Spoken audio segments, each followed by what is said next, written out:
जय श्री कृष्ण भक्तों, पंडिताइन जी 88 चैनल पर आप सभी का स्वागत है। आज ज्येष्ठ मास का 7वां अध्याय है और सौभाग्य से आज शुक्रवार का पावन दिन है।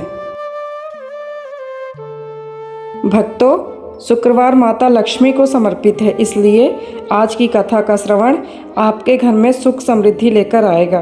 कथा शुरू करने से पहले अगर आप पुण्य के इस मार्ग से जुड़ना चाहते हैं तो चैनल को सब्सक्राइब जरूर कर लें। आइए प्रेम से सुनते हैं आज की दिव्य कथा। सूत जी बोले, हे तपोधन, आप लोगों ने जो प्रश्न किया है वही प्रश्न नारद ने नारायण से किया था। सो नारायण ने जो उत्तर दिया वही मैं आप लोगों से कहता हूँ। नारद जी बोले, विष्णु ने अधिमास का अपार दुख निवेदन करके जब मौन धारण किया तब हे बद्रीपते, पुरुषोत्तम ने क्या किया, सो इस समय आप हमसे कहिए। श्री नारायण बोले, हे वत्स, गोलोकनाथ श्री कृष्ण ने विष्णु के प्रति जो कहा वह अत्यंत गुप्त है, परंतु भक्त, आस्तिक, सेवक, दंभ रहित अधिकारी पुरुष को कहना चाहिए। अतः मैं सब कहता हूँ, सुनो। यह आख्यान सत्कीर्ति, पुण्य, यश, सुपुत्र का दाता, राजा को वश में करने वाला है और दरिद्रता को नाश करने वाला एवं बड़े पुण्यों से सुनने को मिलता है। जिस प्रकार इसको सुने उसी प्रकार अनन्य भक्ति से सुने हुए कर्मों को भी करना चाहिए। श्री पुरुषोत्तम बोले, हे विष्णु, आपने बड़ा अच्छा किया जो मलमास को लेकर यहाँ आए। इससे आप लोक में कीर्ति पाएंगे। आपने जिसका उद्धार स्वीकार किया उसको हमने भी स्वीकार किया, ऐसा समझें। अतः इसको हम अपने समान सर्वोपरि करेंगे। गुणों से, कीर्ति के अनुभव से, सडस्वैर्य से, पराक्रम से, भक्तों को वर देने से और भी जो मेरे गुण हैं उनसे मैं पुरुषोत्तम जैसे लोक में प्रसिद्ध हूँ, वैसे ही यह मलमास भी लोकों में पुरुषोत्तम करके प्रसिद्ध होगा। मेरे में जितने गुण हैं वे सब आज से मैंने इसे दे दिया। पुरुषोत्तम जो मेरा नाम लोक तथा वेद में प्रसिद्ध है वह भी आपकी प्रसन्नता का अर्थ आज मैंने इसे दे दिया। हे मधुसूदन, आज से मैं इस अधिमास का स्वामी भी हुआ। इसके पुरुषोत्तम इस नाम से सब जगत पवित्र होगा। मेरी समानता पाकर यह अधिमास सब मासों का राजा होगा। यह अधिमास जगत पूज्य एवं जगत से वंदना करवाने के योग्य होगा। इसकी पूजा और व्रत जो करेंगे उनके दुख और दारिद्र्य का नाश होगा। चैत्रादि सब मास सकाम है, इसको हमने निष्काम किया है। इसको हमने अपने समान समस्त प्राणियों को मोक्ष देने वाला बनाया है। जो प्राणी सकाम अथवा निष्काम होकर अधिमास का पूजन करेगा वह अपने सब कर्मों को भस्म कर निश्चय मुझको प्राप्त होगा। जिस परम पद प्राप्ति के लिए बड़े भाग्य वाले यति ब्रह्मचारी लोग तप करते हैं और महात्मा लोग निराहार व्रत करते हैं एवं दृढ़ व्रत लोग फल, पत्ता, वायु भक्षण कर रहते हैं और काम क्रोध रहित जितेंद्रिय रहते हैं वे, और वर्षा काल में मैदान में रहने वाले, जाड़े में शीत, गर्मी में धूप सहन करने वाले मेरे पद के लिए यत्न करते रहते हैं। हे गरुड़ध्वज, तब भी वे मेरे अव्यय परम पद को नहीं प्राप्त होते हैं, परंतु पुरुषोत्तम के भक्त इस मास के ही व्रत से बिना परिश्रम जरा मृत्यु रहित उस परम पद को पा लेंगे। यह अधिमास व्रत संपूर्ण साधनों में श्रेष्ठ साधन है और समस्त कामनाओं के फल की सिद्धि को देने वाला। अतः इस पुरुषोत्तम मास का व्रत सबको करना चाहिए। हल से खेत में बोए हुए बीज जैसे करोड़ों गुना बढ़ते हैं, तैसे मेरे पुरुषोत्तम मास में किया हुआ पुण्य करोड़ों गुना अधिक होता है। कोई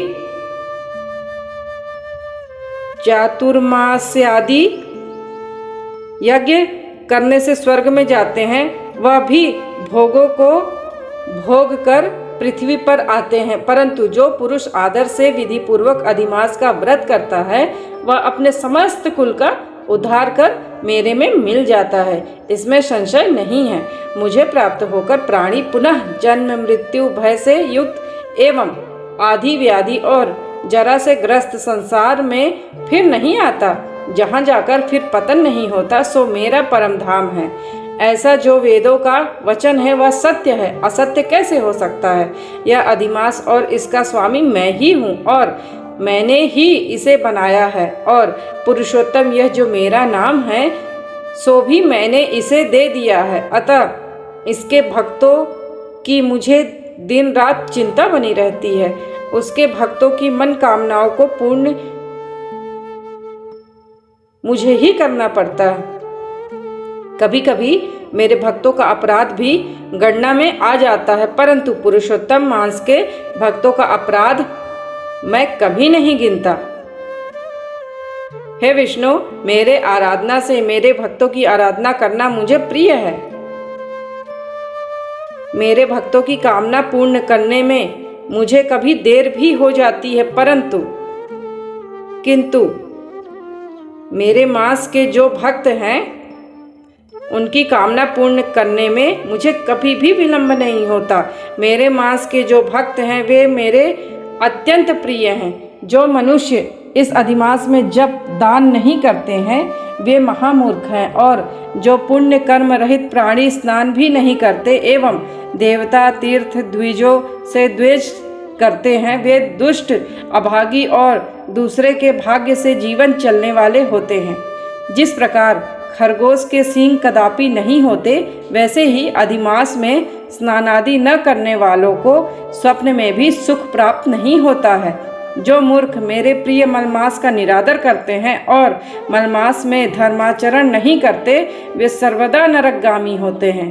प्रति तीसरे वर्ष पुरुषोत्तम मास प्राप्त होने पर जो प्राणी धर्म नहीं करते वे कुंभीपाक नरक में गिरते हैं, और इस लोक में दुख रूप अग्नि में बैठे स्त्री पुत्र पौत्र आदि को से उत्पन्न बड़े भारी दुखों को भोगते हैं। जिन प्राणियों को यह मेरा पुण्यतम पुरुषोत्तम मास अज्ञान से व्यतीत हो जाए, वे प्राणी कैसे सुखों को भोग सकते हैं। जो भाग्यशालिनी स्त्रियां सौभाग्य और पुत्र सुख चाहने की इच्छा से अधिमास में स्नान दान पूजन आदि करती हैं, उन्हें सौभाग्य संपूर्ण संपत्ति और पुत्रादि का यह अधिमास देता है। जिनका यह मेरे नाम वाला पुरुषोत्तम मास दानादि से रहित बीत जाता है, उनके अनुकूल मैं नहीं रहता और न उन्हें पति सुख प्राप्त होता है। भाई पुत्र धनों का सुख तो उसे स्वप्न में भी दुर्लभ है। अतः विशेष करके सब प्राणियों को अधिमास में स्नान दान अवश्य करना चाहिए। जो मनुष्य इस पुरुषोत्तम मास में भक्ति पूर्वक मेरा पूजन करते हैं, वे धन पुत्र और अनेक सुखों को भोगकर पुनः गोलोक के वासी होते हैं। मेरी आज्ञा से सब जन मेरे अधिमास का पूजन करेंगे। मैंने सब मासों से उत्तम मास इसे बताया है, इसलिए अधिमास की चिंता त्याग कर हे रमापते, आप इस अतुलनीय पुरुषोत्तम मास को साथ लेकर अपने बैकुंठ में जाओ। श्री नारायण बोले। इस प्रकार भगवान श्री कृष्ण के मुख से रसिक वचन श्रवण कर विष्णु अत्यंत प्रसन्नता पूर्वक इस मलमास को अपने साथ लेकर नूतन जलधर के समान श्याम भगवान श्री कृष्ण को प्रणाम कर गरुड़ पर सवार हो शीघ्र बैकुंठ के प्रति चल दिए। जय जय श्री राधे। भक्तों, इसी के साथ ज्येष्ठ मास महात्म्य का 7वां अध्याय संपन्न होता है। चूंकि आज शुक्रवार है तो धन और वैभव की प्राप्ति के लिए एक छोटा सा उपाय जरूर करें। आज शाम को माता लक्ष्मी के सम्मुख घी का दीप जलाएं और उन्हें सफ़ेद मिठाई या खीर का भोग जरूर लगाएं। ज्येष्ठ मास की इस तपती धूप में किसी प्यासे को मीठा जल या शरबत पिलाना साक्षात लक्ष्मी नारायण की सेवा के समान है। आशा है आज की कथा से आपको शांति मिली होगी। वीडियो को लाइक करें और कमेंट में जय माँ लक्ष्मी लिखकर अपनी उपस्थिति दर्ज कराएं। कल हम 8वें अध्याय के साथ फिर मिलेंगे। तब तक के लिए जय श्री कृष्ण, जय श्री राधे। आप सभी का बहुत बहुत धन्यवाद इस कथा में शामिल होने के लिए और कथा को सुनने के लिए। मुझसे जो भी त्रुटि या गलती हो जाए तो मुझे माफ़ कीजिएगा।